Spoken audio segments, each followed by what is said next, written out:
عليكم البنات. اليوم فيديو جديد من قناة ديالي السامرة ام حسام. اليوم غنتقاسم معكم كلاص منزلي بما اننا على اقتراب موسم الصيف ان شاء الله. الوليدات كيبغيو بحال هذا الشيء نصيبوا لهم في الدار، علاش لا؟ يعني حاجه منزليه كتكون عارفه شنو درتي فيها. هنا غندوزو المقادير وطريقه التحضير. خديت لتر ديال الحليب، ضفت ليه 3 المعالق ديال النشا وكنحرك مزيان. غير كندير النشا كنحرك مزيان لان دغيا كيهبط لتحت. كنضيف عليه واحد الساشيه ديال حليب غبره اولا نيدو. هنا غادي ندير 5 ديال المعالق ديال سنيده. اللي بغى ينقص الحلاوه بطبيعه الحال كيبقى على حسب الرغبه. نخلط المكونات مزيان حتى ينسجموا ونديرهم فوق البوطه. من بعد ما كيبداو يعقادوا كيف كتشوفوا غتشوفوا واحد الفقاعات بداو كيطلعوا، وهنا ما نحيدوش من حداهم لاننا عارفين كاين نشا غادي يحتل لينا لتحت. هانتوما شوفوا هاد الفقاعات. صافي هنا كنعرفوا ان وجد.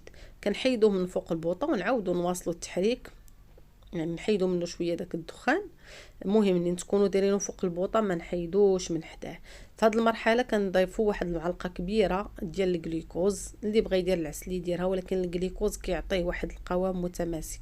كناخذوا هنا السلوفان اولا الفيلم اليمونتير كنديروه اون كونتاكت معاه باش ما يعطيناش ديك الطبقه اللي كتكون ناشفه، وكنحطوه يبرد. هنا غناخذ نص لتر ديال القشده اولا لا كريم فريش ولا لا. اللي بغى يدير ديال البودره يدير 200 غرام مع كاس ديال الماء بارد مكلاصي اولا كاس ديال الحليب كلاصي. اللي متوفره عندها ويدير الحلاوه ديالو. اللي متوفره عندها الهادي ديال ولالا باش كنخدم انا نصف لتر. من بعد ما غنطربها وتبقى لها غير شويه وتولي يعني طالعه، غنبدا نضيف دوك المكونات اللي بردوا عندكم. ديروهم سخان، ما غتنجحش لكم الوصفه، خليهم حتى يبردوا مزيان. هنا غنبدا نضيف دوك المكونات على دفعات. هانتوما كتشوفوا كيفاش كيولي القوام ديالها بحال الفلون. هنا البول جاني صغير ولكن غادي نبقى مساعفه معاه. كيف ما قلت لكم هنا ما تضيفوش مره واحده، نضيف ونطرب حتى نوصل لذاك لا تكستور او لذاك القوام اللي انا محتاجاه. منين نكون كنطرب الكريمه في الاول بحال نوصل 3 الارباع في المرحله ديالها ديال التطراب. من بعد عاد نضيف هاد المكونات الاولى اللي خليناها بردات. صافي هنا كيكون وجد لينا الكلاص ديالنا. يعني هنا عندنا بالنكهه ديال الفاني اولا كريمه عاديه. هنا كيبقى الاضافات على حسب الرغبه. من بعد هانتوما شفتوا القوام ديالو كيفاش داير. صافي كنكون وصلنا للنتيجه. كناخذ دي بواط كنقسموا على 4 ولا على 6 ولا على 2 ولا نكهه وحده، كيبقى الاختيار على حسب الرغبه. انا قسمته هنا على 4 ووحده ما عطيتهاش حقها الكافي لان غادي نكهها غير بواحد المنكه يعني اللي كنستعملوا في الحلويات. ما عطيتهاش حقها كما ينبغي. صافي غادي ندوز ان شاء الله هنا للنكهات. هنا غادي ندير 2 معالق ديال الشوكولاته ديال الدهن، ويستحسن انها تشوفوا شفتوا القوام ديالها، يستحسن انها تكون بدرجه الحراره ديال المطبخ باش كتجينا سهله في اننا ندمجوها مع المكونات.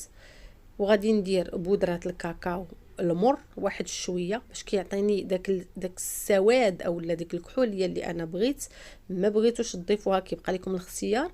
بغيتو ديروا ساشيه ولا 2 ديال بودره الكاكاو اللي كتكون حلوه كيبقى لكم الاختيار.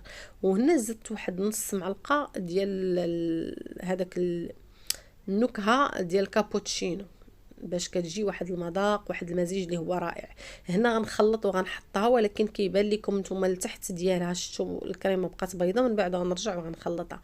هنا غندوزو للثانيه. غناخذ طروفه ديال الفريز غنحطهم في المجمد واحد نص ساعه، وغادي نطلقهم في هاد الهاشواغ بلا ما بلا حتى شي اضافات، غير الفريز كيطلق الماء ديالو. وغنضيفوا كنكهه ثانيه. بغيتو تكتفيو به حتى هو بحال هكا كيبقى لكم الاختيار. انا غادي نضيف واحد شويه ديال النكهه ديال الفرامبواز. منها كتعطيني النكهه، ما تكثروش هاد النكهات راه كتكون كونسونطري بزاف.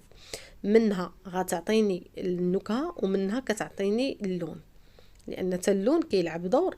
بغيتو تخليوها غير بالفريز هكاك عاديه اولا فرامبواز طري اولا الميرتيل، يعني اي حاجه عندكم من الفواكه الحمراء تقدروا تستعملوها، التوت البري وداك الفواكه الحمراء كامله. هنا غادي نضيف عاوتاني المونغ قطعتها طريفات وحطيتها حتى هي في الفريغو واحد ربع ساعه حتى نص ساعه. كنطربها، عفوا كنطحنها بلا ما، بلا اضافات، بلا حلاوه، بلا حتى شي حاجه. اللي بغى يضيف شويه د الحلاوه يضيفها، سورتو ديال الفريز كتكون شويه فيها الحموضه. اللي ما بغاش راه كيكتفي بديك الحلاوه اللي درنا في الاول. هنا بغيتو حتى هي تخليوها بلا كولور ديال المونغ ديالها بوحدها بحال هكا مرحبا. اللي ما بغاتش تزيد واحد شويه ديال النكهه د العسل ولا النكهه د الفاني، انا ما ضفتهاش. هنا الرابعه غادي ندير ليها النكهه ديال الصابلي، لا باطا صابلي، ولا النكهه ديال عفوا ديال بيستاش. وردوا البال راها كتكون مجهده، يعني ما تجيوش وتزيدوا بزاف، نقيطه بنقيطه حتى كنوصلوا لذاك اللون اللي حنا بغينا والمذاق اللي حنا بغينا. هنا رجعت لهذيك كيف ما قلت لكم، رشتو مع كاين داك لي بواط فيهم واحد الحفيرات لتحت، بقات لي الكريمه تما بيضه ما رديتش ليها البال. غنعاود ندمج المكونات. هادو هما النكهات اللي استعملت. يمكن لكم ديروا الخوخ، يمكن لكم كما قلت لكم ديروا فواكه حمراء اللي بغيتو. هنا هذه ديال الشوكولاط درت لي بيبي د شوكولا دوك الصغيورين، الا كانوا الكبار حتى هما ضيفوهم، كيبقى لكم الاختيار. ديال الفريز غادي ناخذ الفريز غنقطعو مربعات صغيورين، ما تخليهمش كبار، لاننا غنديروا دي بول ديال الكلاص، ما حاجتناش ان يكون الديسير يعني بين طروفه كبار.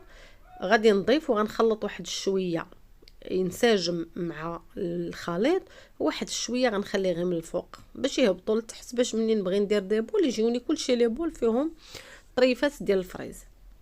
وهنا ماشي بالضروره ديروا طريفات ديال الديسير. ديال المونغ حتى هي الا بغيتو تزيدوا عليها الطريفات ديال المونغ. وديال بيستاش مسكينه راه بقات فيها غير هكاك ديال بيستاش، ولكن جات غزاله الصراحه. هنا ضروري يباتوا في المجمد، ضروري ومؤكد انهم يباتوا في المجمد. انتم غتشوفوا لا تيكستور ديالهم قاصحين باش تنجح لنا الوصفه. صافي غناخذ هاد العيبتيكا، هاد العيبه ديال الكلاص، ونبدا ندير دي بول. كاين اللي درتو كله شوكولا، كاين على حساب انا وليداتي كل واحد شنو بغا. المهم بحال كنبيع لاباني، عفوا هنايا بدات الكاميرا كتغطى بيدي. لي بول هنا اللي بغا المونغ، اللي بغا هادو جوج نكهات، هذا اللي بغا غير الشوكولاط بوحدو. المهم كتشوفوا وليداتكم وانتم اشنو تشهيتوا صافي. وكنبقى مستمره. اللي بغا يزيد عليهم من الفوق لا صوص كراميل، لا صوص شوكولا، اي صوص بغيتو تزيدوها كيبقى لكم الاختيار. ما بغيتوش راه هما كافيين ووافين بهذه الطريقه. ولي بول العدد ديال لي بول راه كيبقى على حسب فاش قدمتوهم. هذاك ديال الفريز خليته هو الاخر، لان سبحان الله العظيم الشوكولا جمد بواحد الطريقه وهذاك جمد بواحد الطريقه، وديال الفريز جمد ديال بصح، يعني بقى قاصح. خليته هو الاخر على ما طلق شويه، عاد بديت كنخدم دوك لي بول. هذا ديال بيستاش تا هو جا رائع. غير هو كما قلت لكم منين تبغيو تزيدوا دوك النكهات ديما رصت المعلقه ونبدا نخدم باش ما تزرفوش، لان كيكونوا هما فيهم واحد الجهد، كيكونوا كما قلت لكم كونسونطري بزاف. هذا ديال الشوكولاط دائما هو سيدهم. وعاوتاني كل واحد والذوق ديالو، كتبقى كل واحد والذوق ديالو. وهنا هذا هو الشكل ديالهم النهائي. شي حاجه اللي زويونه ديال الدار، كنكونوا صايبنا شي حاجه ديال الدار. شوفوا هذا ديال الفريز كيفاش كيبانوا دوك الطريفات فيه ديال الفريز، ديال الشوكولاط كيفاش كيبانوا دوك الحبيبات الشوكولاط حتى هما. كتاكلي الكلاص كتلقاي شي حاجه كروكون. هذاك ديال المونغ كما قلت لكم تقدروا تزيدوا عليه طريفات ديال المونغ، كيبقى لكم الاختيار. الاضافات كتبقى اختياري. كما قلت لكم التزيين تقدروا تزينوا من الفوق بلي صوص وتقدموه بالصحه والراحه. يا اما ديروا نكهه وحده كيف ما كتشوفوا في هادو اللي درتهم القدام، كلهم نكهه وحده. والاخرين الوليدات شي قال لك خلطي ليا كما قلت لكم.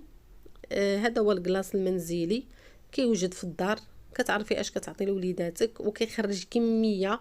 هاد المقادير اللي عطيتكم خرجوا لي هاد الشيء، وبقاو في لي بواط تقريبا القياس اللي غندير قد هذا الشيء هذا اللي كتشوفوا. يعني هذا الشيء هذا مضوبل على 2 المرات. هذا الشيء هذا القياس.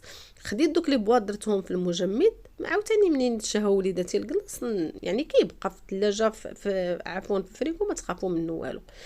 هنا غادي تسالي الوصفه ديالنا، الكلاص المنزلي ديالنا، وغادي نقول لكم الى اللقاء في فيديو مقبل ان شاء الله، مع وفاء مع وصفات جديده باذن الله. انا ما كنحيدش الاغلاط، كنخليهم، واخا كيكون العيا كنخلي كل شيء. غنقول لكم بسلام عليكم.